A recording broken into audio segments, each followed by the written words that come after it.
Well, this is Brandon Helwig. I'm the publisher of UCFsports.com. And after a 27-20 loss to Kansas, they fall to 0-2 in the Big 12, UCF heads to the Queen City this weekend to take on the Cincinnati Bearcats. Kickoff is set for 12 noon on FS1. The Bearcats are rolling after a season-opening 3-point loss to Nebraska. Cincinnati has since won 4 straight, including their 2 Big 12 games against Kansas on the road and this past weekend. A victory against then number 14th ranked Iowa State. So to learn more about Cincinnati, I'm excited to be joined today by Russ Heltman, who covers the Bearcats for SI and is the host of the Bearcat Blitz podcast. Welcome, Russ. Brandon, glad to be back on with you. Excited to talk about another matchup in the Big 12 for 2 still newish Big 12 members. Exactly. Well, yeah, it's kind of, jumping right off the bat on that. This is year 3 for Scott Satterfield. This is year 3 for Cincinnati and UCF in the Big 12. So, yeah, I know for both of the programs we cover, it hasn't been the easiest transition. Cincinnati, I believe, was 3-9 overall in 2023 and 1-8 in the Big 12. Last year showed an improvement, 5-7 overall, just short of bowl eligibility, 3-6 in the league. There were a lot of close games, though, that did not go Cincinnati's way last year. So just kind of talk me through, what we would have been talking about in July and August. Like, what was the vibe heading into this season? Was the fan base still kind of questioning if Scott Satterfield was the guy? Were fans thinking this was going to be a turnaround year? What was kind of the vibe going into this season for Cincinnati?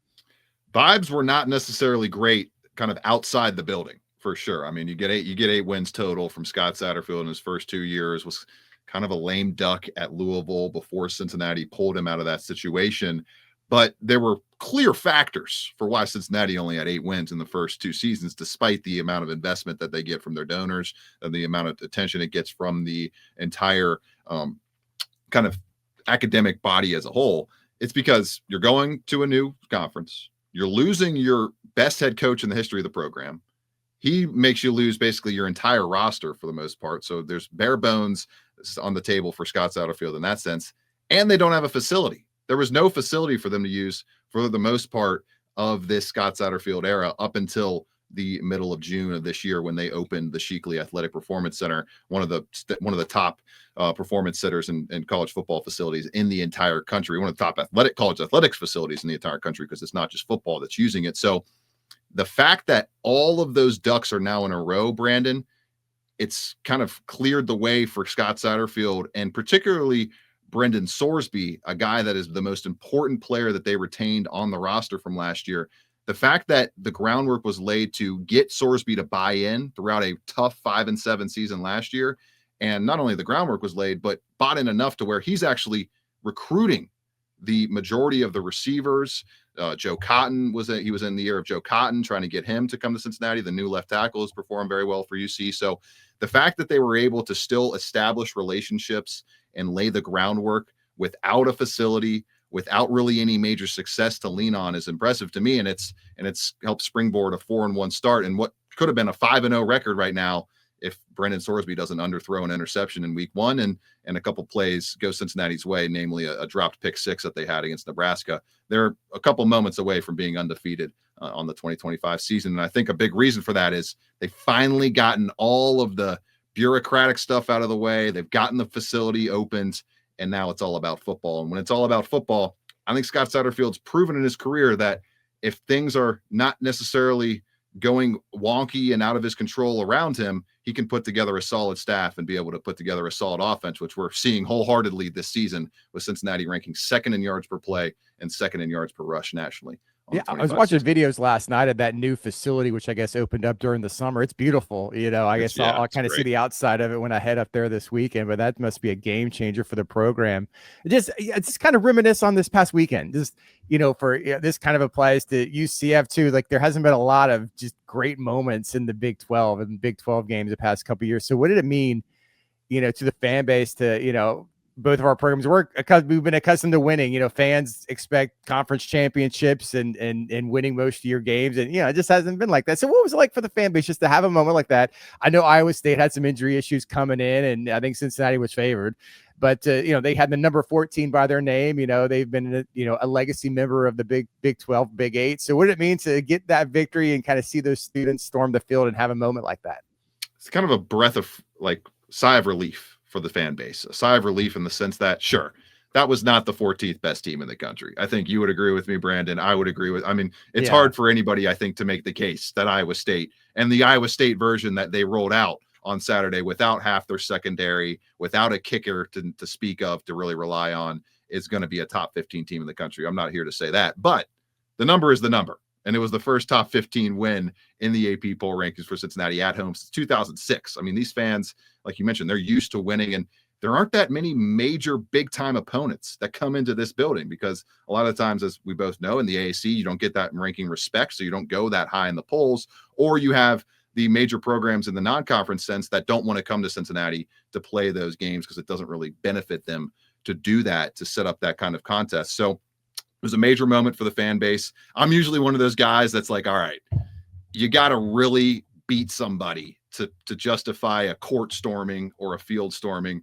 But in this sense, just with how bad things have been for the program over the past few years, the way Luke Fickell just left them by the wayside, this was a nice sigh of relief for the fan base. It was cool for the players to be able to experience that. And I'm not going to be Mr. Grump about the situation at all. I think it was really great for the fan base to be able to experience that. And sometimes you got to just celebrate the little victories. And that was something that defensive tackle Jalen Hunt told me in our chat this week. Just being able to celebrate with your teammates. And after he's been here a few years and gone through all the trials and tribulations of the whole Satterfield era, it was great to be able for him and all those guys to kind of, as I mentioned, breathe a sigh of relief and only do it for 24 hours because you can't take UCF. You cannot take a rival lightly in this conference. You just mentioned Luke Fickell at Wisconsin. Obviously, he's not had the best tenure so far up there in Madison. I'm kind of curious because it's when Scott Frost left UCF, a lot of hurt feelings, although I think most people understood why he departed UCF. But I think UCF fans, they kind of, they liked watching Nebraska and maybe they enjoyed seeing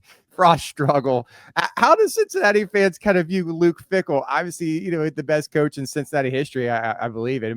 you're the guy that covers it. You can agree or disagree with that. So yeah, are they enjoying this, that the fact that he's not having success somewhere else? And I don't know, maybe when you look at Rich Rod going back to West Virginia, you look at Frost going back to UCF, maybe in that same vein, our fans thinking, well, if it doesn't work out with Satterfield or whatever happens down the line, would they like to see him come back to Cincinnati? Answer to both those questions would be yes and no. They are drinking in the tears of the Wisconsin flailing up there in Madison, and they do not want Luke Fickell back. I haven't talked to a single fan who really has soft feelings for Luke Fickell anymore. They hated the way he left, which I can understand. He left them by the wayside, especially going into, like I mentioned, a new conference without a facility.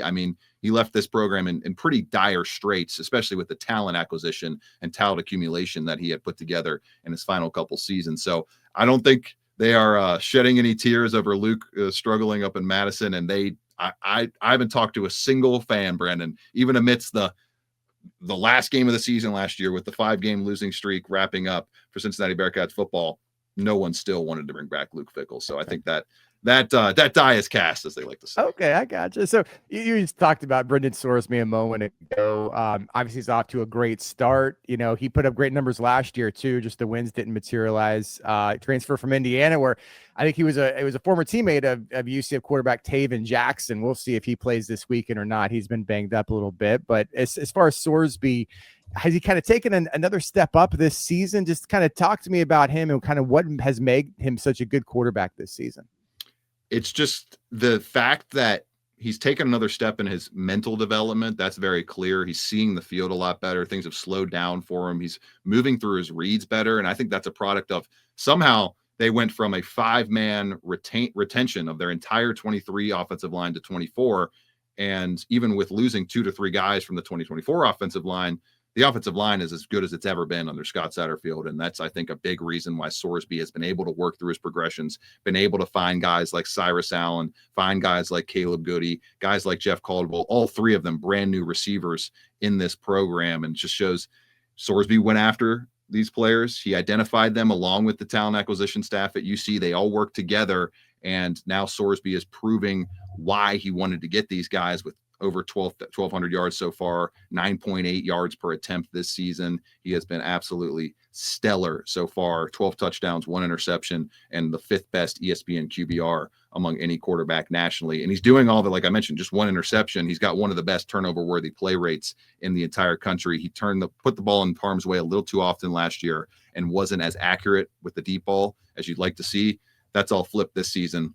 He was a little inaccurate on Saturday against Iowa State, but dialed it up when he had to, hit Caleb Goody on an 82-yard touchdown pass, which was the longest touchdown pass in a UC game since 2015. So the big plays have returned to the UC offense from after a couple-year drought dating back to 2022, and the red zone execution has been unbelievable. They're 100% in the red zone, and I believe they got like 14 or 15 touchdowns out of those red zone trips. They have been lights out, and Brendan Sorsby's execution and decision-making in those areas has been a big reason why.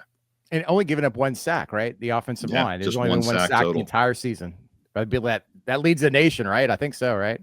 Yeah. I believe they're the only team that's given up just 1 sack. Yeah. So when you look at the makeup of UC's offense, is it mostly transfer portal? I know you mentioned a lot of offseason acquisitions that obviously Sorsby was instrumental in getting them to come to Cincinnati. Is that sort of where the emergence has been? Just guys you kind of plug and play from the portal? Or is there a lot of homegrown high school talent that's playing, or what's kind of the makeup between, I guess, high school and portal? It's a lot of portal. I mean, when you look at the top rushers on this team, portal, Tui Walker, portal, Evan Pryor, portal, Brendan Sorsby, and then there's the only guys above 44 yards rushing on the entire roster. Caleb Goody, your number 1 receiver so far this season, 334 receiving yards, portal addition this past offseason. Cyrus Allen, a portal addition this past offseason. Jeff Caldwell, a portal addition this past offseason. And then your number 4 receiver, a homegrown guy, a guy from Cincinnati, but also another portal addition from 2 cycles ago in Joe Royer. And those are the 4 players with double-digit catches so far this season. And I mean, you even look at the special teams and defensive side of the ball. Steven Rusnak, portal addition, been the best kicker in the country dating back to the start of last season. Cincinnati pulled off some kind of coup to be able to get him. I mean, yeah, I can't believe that they were able to get him out of all of the other college football teams that could have been going after Rusnak. He has been fantastic for this program. And then Max Fletcher, portal addition as well, redshirted last year and is the new punter this season, had a huge punt in the Iowa State game to pin them at the goal line. Jake Golday, the leading tackler this season, leading tackler in the entire Big 12 at 9.8 per game, and a guy that's going to be an NFL draft recipient this coming April. Portal guy out of the University of Central Arkansas. Second leading tackler, Christian Harrison, portal guy. Third leading tackler, Trayvon Gola-Callard, portal guy. And then you have to go down to Jonathan Thompson before I finally get to mentioning a homegrown recruit from the past few years. And I think he might have been a Luke Fickell recruit at that. So it's a lot of portal. It's a lot of Zach Grant, Jack Griffith, the kind of brain trust in the UC talent acquisition room, kind of working with this staff and really dialing in over the past couple seasons what best fits talent-wise to what best fits what this coaching staff wants to operate in terms of their system. Yeah, that's pretty interesting because every coach is trying to figure out the right mix of how to construct a roster, and I think it's clear. And on top of that, Brandon, they're one of the, I believe, 6 or 7 lowest rated power conference like total talent teams in the entire 24/7 sports talent matrix, and it just goes to show with that kind of low amount of talent, quote unquote, as judged by the 4 stars, 5 stars, 3 stars, the development that's happening and the culture that's happening is really coming to fruition and leading to wins. Interesting. So you mentioned Tui Walker. He was the running back transfer from Wisconsin. Played a lot at Wisconsin. He was all Big Ten honorable mention. What kind of running back has he been for Cincinnati this season? He is the thunder to Evan Pryor's kind of lightning and mix of thunder as he has added to his body and really beefed up his ability to take on more carries than Evan Pryor this season. But with Walker, I mean, he just brings the thunder, man. Had 2 just howitzer truck sticks of Iowa State this past weekend. He is a get downhill, run you over type of running back, and a guy that has been really, really strong so far this season, been the bell cow, kind of been the chain mover, so to speak, to get those nitty gritty yards at 5.6 yards per carry on 56 total touches. And then Evan Pryor has really wowed, really boosted his impact, especially this past weekend with his first career 2 touchdown game. He is averaging 9.1 yards per carry after a season in 2024 where he was basically just as efficient with the football, 7.5 yards per carry. So even better this year in 2025. It's been a really, really, really impactful addition getting Evan Pryor in from Ohio State, and same with Joe Royer. What the big fellas up north of Columbus don't want, Cincinnati has taken full advantage of this. Yeah, tell me a little bit seasons. about that wide receiver core. It kind of jumps off the page. Well, Cyrus Allen obviously leads in receptions, but then Caleb Goody, doesn't. He only has 15 catches for 334 yards, which that's an average of 22.3 yards per catch. So is Goody kind of that big play? Is he kind of that deep threat, or is he kind of a yak guy? What kind of receiver, I guess, is Caleb Goody? I'd say Cyrus Allen is more of the yak, hurt you on the short slants, the intermediate part of the field, and then Caleb Goody is set him on a post and throw it as far as you can. Let him go get it. And that's what happened to kind of seal the game against Iowa State on Saturday afternoon. Caleb Goody has been electric, as I mentioned, long of 82 this season, 2 big touchdowns for this Bearcats receiving core. And same with Jeff Caldwell. He's a deep threat as well, 17 yards per catch along a 39 this season. Hasn't gotten as many targets in the past couple of weeks, but is a guy that is just as athletic, a little bit bigger than Goody, so a little bit more physical. But yeah, Caleb Goody is the home run hitter for this offense, and a guy that is going to his average depth of target is going to be, I would imagine, 15 plus all season long. And when you look at the other side of the ball on the Cincinnati defense, how has the team been defensively this year? And who are the players to watch? I mean, Dante Corleone, I think most people in college football know who he is. I know it's remarkable, that he came back. I know he had the blood clot issue and stuff over the offseason. That was kind of scary. And because he's had like a sprained ankle, I think early this season or something, but it seems like he's getting back to full health. Just talk to me about Dante. Is he going to be healthy for this game? And who are the other players to watch on the Cincinnati defense?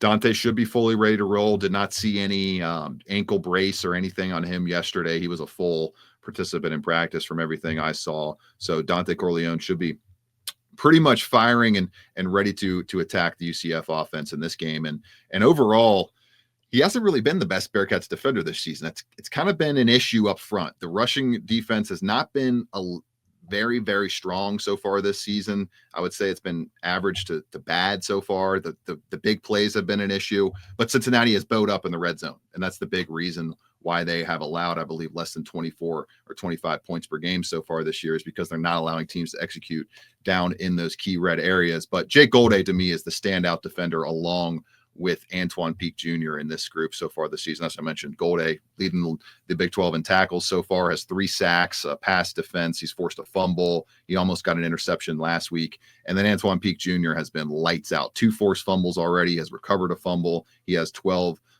total tackles, 1 sack, and really just bursting onto the scene ever since joining the program as a walk-on a few years ago. But yeah, the defense is going to give up yards. They have given up yards all season. They gave up long drives to Iowa State last week. They gave up a ton of first downs to Iowa State last week. It's just about that red zone execution. If they can continue to be really sound on that side of the ball, then it shouldn't be a major issue for them throughout the whole season. But last week, it was obviously a problem. You don't want to give up 30 points in any sense to anyone. But then again, it was a little bit of a wonky setup because Iowa State had to attempt 7 fourth downs, and they went 4 of 7 on 4th down with a couple of those leading to points. And there was a major miscall on Matthew McDoom, the star cornerback for UC. He got face masked on a deep pass at the end of the half, and they called a ghost pass interference on him for some reason, and it ended up putting the ball at the 1, and Iowa State scored a touchdown on it. So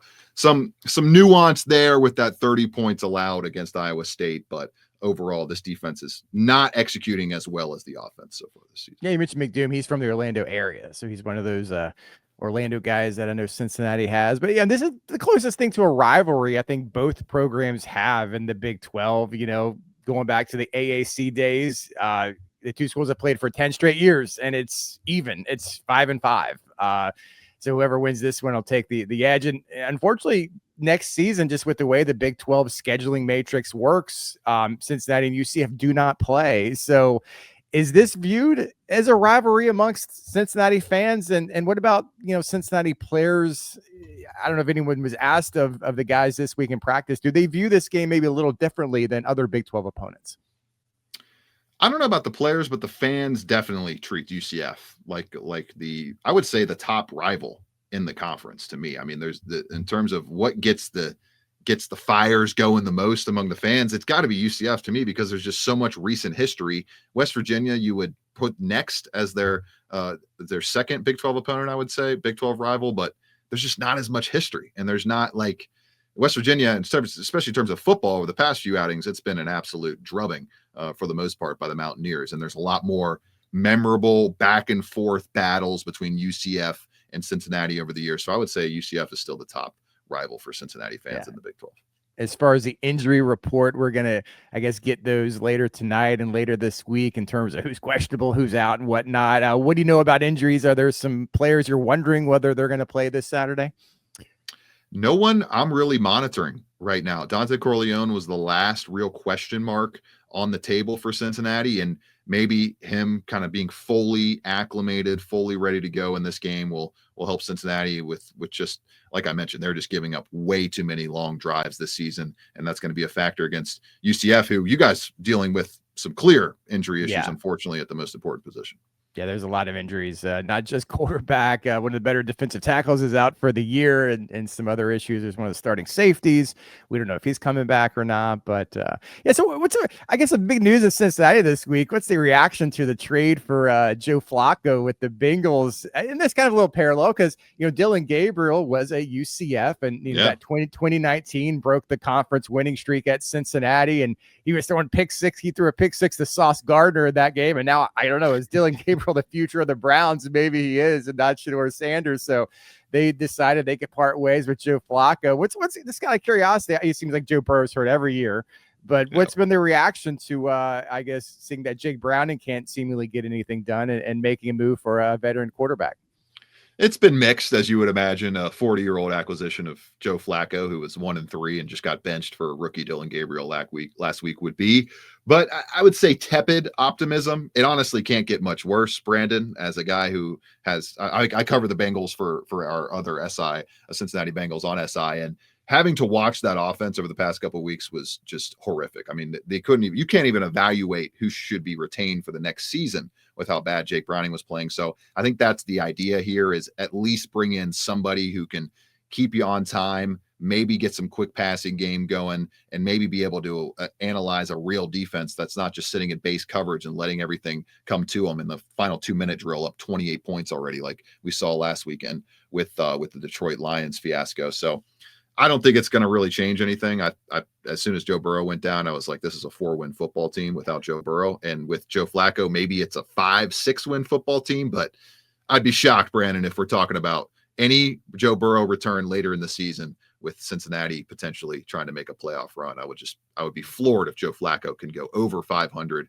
and let alone that, even if he goes over 500, the Bengals may still be sitting at 500 and on the outside of the playoff race, which is where they sit right now, 8th in the AFC standings. All right, for all the UCF fans and myself heading up to Cincinnati this weekend, what would you recommend food wise? What are some of the spots that you think visitors would enjoy? Everyone knows about chili, right? Cincinnati chili. I'm not going to say that. Okay, that is too easy. That is too easy. I'm not going to mention a certain steakhouse that gets free publicity from every single Cincinnati sports media member. It seems on the weekly basis.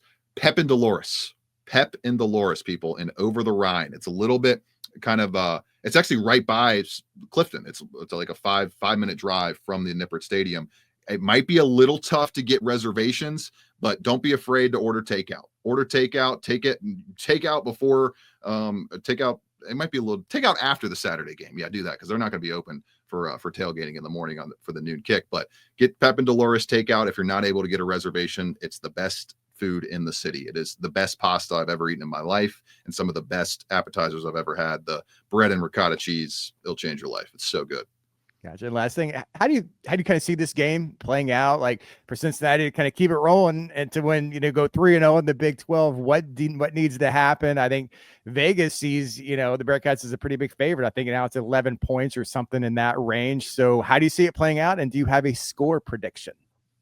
I think Cincinnati will win. I'm not sure they're going to cover this one, though. I'm going to go 38-28 Cincinnati over UCF. I think UCF will be able to move the football on this offense. UCF has been decent moving the ball down to down throughout this season. Now we'll see what happens with the quarterback position and who ends up guiding the reins there. But at this point, I think the Bearcats will win. I think they'll put up another solid offensive performance, but the defense will look a little lackluster once again. And I mean, they're giving up a 44% success rate on dropbacks this season. That's 119th nationally. UC's defense has just been a little leaky for fans to be comfortable with. So I'm going to go with the Bearcats to win and barely not cover here. But yeah, 12 points is a pretty wide margin, especially with the Big 12. I mean, there's so many times where none of these teams are giving up at the end and you get that backdoor cover. It seems a little too rich at 12 points, and it seems more like a 10-point game to me.